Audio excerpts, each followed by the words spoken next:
Bonjour à tous. Quand j'étais plus jeune, je regardais les gens qui priaient. J'ai remarqué 3 sortes différentes de personnes qui priaient.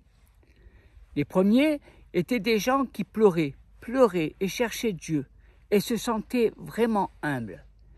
Mais je n'ai jamais vu de choses miraculeuses dans leur vie. Je n'ai jamais rien vu d'autre que des pleurs. En les regardant, je me disais, Dieu est un Dieu terrible, il faut pleurer, crier, mendier pour qu'il fasse quelque chose. Ça ne m'a pas attiré. Certaines personnes prient ainsi, mais leur vie ne change pas. Puis, j'ai remarqué un deuxième groupe, c'était les militants. Quand ils priaient, ils parlaient très fort et criaient au diable. Il y avait beaucoup de « au nom de Jésus ». Et je me disais, il faut que je regarde de plus près ces gens. Mais au fil des mois et des années, je n'ai pas vu beaucoup de changements dans leur vie non plus.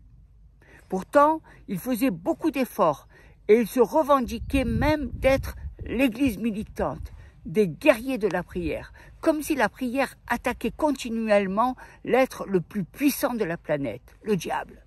C'est comme un combat permanent. C'est ridicule et je n'ai pas vu beaucoup de changements dans la vie de ces gens.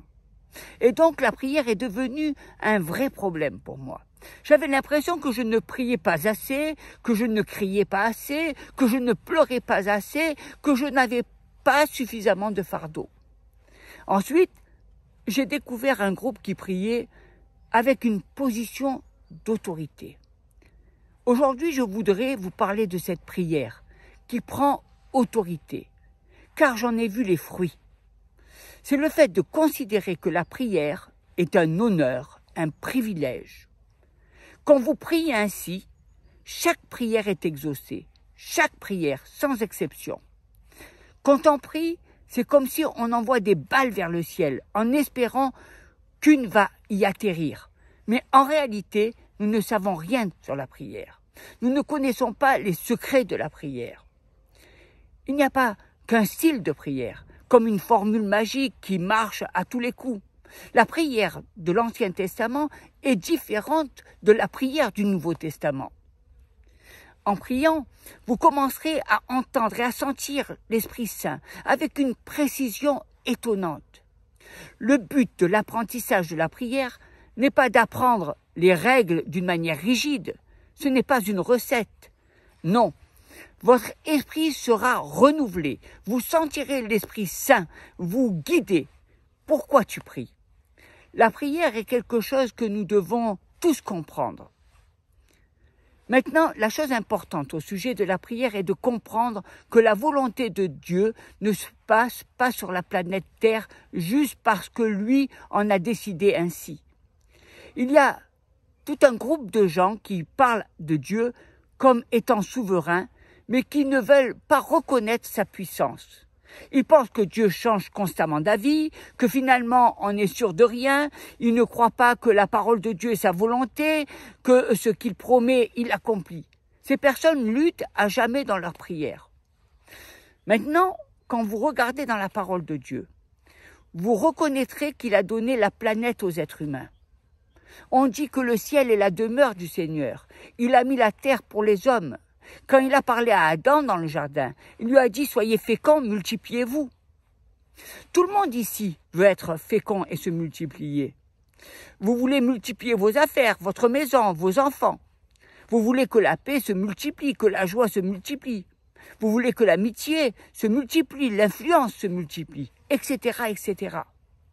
Mais la Bible ne dit pas que nous le faisons en attendant ce que Dieu décide pour nous. Il nous demande de prendre autorité. Vous avez la domination. Nous gouvernons et régnons. Le livre des Romains au chapitre 5, verset 17 dit « Si par l'offense d'un seul la mort a régné par lui seul, à plus forte raison, ceux qui reçoivent l'abondance de la grâce et du don de la justice régneront-ils dans la vie par Jésus-Christ lui seul. » Nous devons régner en tant que roi sur cette planète. Quand Dieu veut réaliser quelque chose sur cette planète, il a besoin de trouver un être humain à travers lequel il va manifester sa puissance. C'est un Dieu d'autorité. Il comprend l'autorité. et il a donné l'autorité aux êtres humains.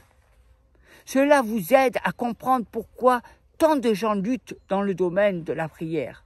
Trop de personnes mendient, crient, plaident leur cause, ou font l'église militante qui crie et se concentre sur le diable tout le temps. Si vous êtes concentré dans votre prière sur la mauvaise chose, alors vous serez facilement vaincu. Une des stratégies de l'ennemi, c'est de vous faire focaliser sur quelque chose qui n'a pas de sens pour que vos prières soient vaines. Les deux types de prières de l'Église vaincue et de l'Église militante ont été insufflés par lui. Ils ne donnent pas beaucoup de résultats. Une parole suffit pour que la tempête se calme, que la maladie parte. Jésus a contré Satan en disant « Il est écrit 3 fois ». Une parole suffit pour que le mauvais esprit sorte. Quand nous comprenons la croix, que nous sommes l'Église triomphante, le corps de Christ, c'est lui la tête. Le corps effectue ce que désire la tête. Dans le livre de Jacques, au chapitre 5, verset 16, « Quelqu'un parmi vous est-il dans la souffrance qu'il prie? Quelqu'un est-il dans la joie qu'il chante des cantiques ?» Maintenant, ce mot, souffrance, ne signifie pas la maladie, cela signifie souffrir avec des difficultés. Par exemple, des difficultés dans les affaires, des gens qui viennent contre vous. Dans les deux situations, on parle de prière. Jacques, au chapitre 5, verset 14. « Quelqu'un parmi vous est-il malade ? Qu'il appelle les anciens de l'Église et que les anciens prient pour lui en loignant d'huile au nom du Seigneur. La prière de la foi sauvera le malade et le Seigneur le relèvera. Et s'il a commis des péchés, il lui sera pardonné. » Il parle ici de l'importance de la prière dans tous les domaines de notre vie. Si votre vie a une affliction, s'il se passe des choses dans votre relation, dans vos relations, dans votre carrière, que les choses vont mal, priez. Pourquoi? Parce que la prière traitera ce qui se cache derrière cette attaque. La prière s'occupera des choses cachées. C'est la prière qui permet à Dieu d'agir. Quand nous commençons à comprendre cela, nos prières ont une odeur de pouvoir et de victoire. Je n'oublierai jamais, dans l'un des services que nous faisions au milieu de semaine, un jeune homme est venu me voir à la fin du service. Il était habillé en noir et il avait du maquillage sur le visage. Il est venu avec ce regard arrogant, avec l'air de dire « Vous savez qui je suis ?» J'ai dit « Ce que tu fais ne me tuera pas. Le Dieu que je sers est si puissant. » J'ai dit, le diable que tu sers est déjà déçu. Il a admis qu'il servait le diable. Il était choqué que je parle de cette façon. Et il m'a alors dit, vous savez quoi? J'ai entendu dire que vous parlez de guérison. J'ai une fille de 2 ans qui a les os de la cheville déformés. Elle a besoin d'un miracle. Est-ce que Dieu pourrait la guérir? J'ai dit, va la chercher. Il est parti et revenu avec elle. J'ai tout simplement prié et elle a commencé à marcher partout. Elle a été guérie. Il était choqué. Cet homme a donné sa vie à Christ. Il m'a raconté qu'il allait dans les églises où on avait pour habitude de pleurnicher, ou celles où on essayait de le lier, le diable, par-ci, par-là. Mais la petite n'a jamais eu sa guérison. Comme il était tellement déçu, il est allé du côté des satanistes, mais sans résultat. On lui a dit que s'il arrivait à me tuer, il aurait plus de pouvoir. Et je vous donne la version rapide. Mais quand je lui ai dit, tu sers un ange déchu, ça l'a touché. Et lui a ouvert les yeux. Les disciples ne se lamentaient pas en priant. Ils ne passaient pas leur temps à chasser le diable, mais ils priaient avec autorité. Et je veux que tu saches que si tu veux être efficace dans la prière, tu dois étudier la parole, tu dois comprendre. La Bible est un livre de principes qui vous montre les coulisses des choses. Le royaume des ténèbres est ce qu'il fait. Le royaume de la lumière est ce qu'il fait. Indépendamment des nouvelles inventions, des nouveaux ordinateurs et des fusées de la dernière technologie, de la bombe atomique, il y aura toujours 2 royaumes qui s'affrontent jusqu'à la fin. Le royaume des ténèbres et le royaume de la lumière. Il y a des groupes derrière tout cela. Il y a le royaume de la lumière, les anges de Dieu et l'autorité qu'ils ont reçue. et le royaume des ténèbres, mensonge, qui essaie de vous séduire, loin de la connaissance de Jésus et de son autorité. Je prie pour que nous puissions être les enfants du royaume de Dieu et que nous puissions manifester l'autorité, que dans nos prières, et c'est un privilège, je le répète, que Dieu vous accorde et qu'il m'a accordé, l'autorité qui nous donne de voir l'accomplissement de la parole. Simplement, nous avons à dire ce que Jésus a à dire, croire ce en quoi il croit, et la puissance de Dieu se manifeste.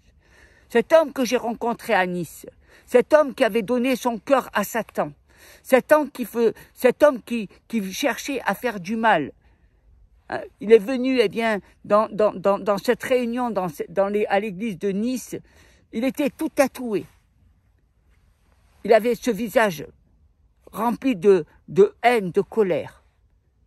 Et cet homme s'est mis à genoux et il a confessé le nom de Jésus. Il a demandé pardon pour toutes ses erreurs. Et Jésus est toujours là. Si tu entends ce message et si tu veux te repentir et si tu veux demander pardon à Jésus, le Seigneur a toujours les bras ouverts. Et tu peux lui donner ton cœur aujourd'hui, lui dire « Seigneur, je regrette, je te demande pardon pour tous mes péchés. Seigneur, donne-moi de vivre cette nouvelle vie. Donne-moi de vivre cette nouvelle naissance. Donne-moi ce nouveau départ. J'ai besoin de toi, Jésus. » Et sachez que le Seigneur est là et qu'il vous dit « Amen ». Qu'il en soit ainsi avec puissance. Soyez bénis. Au nom de Jésus. Amen.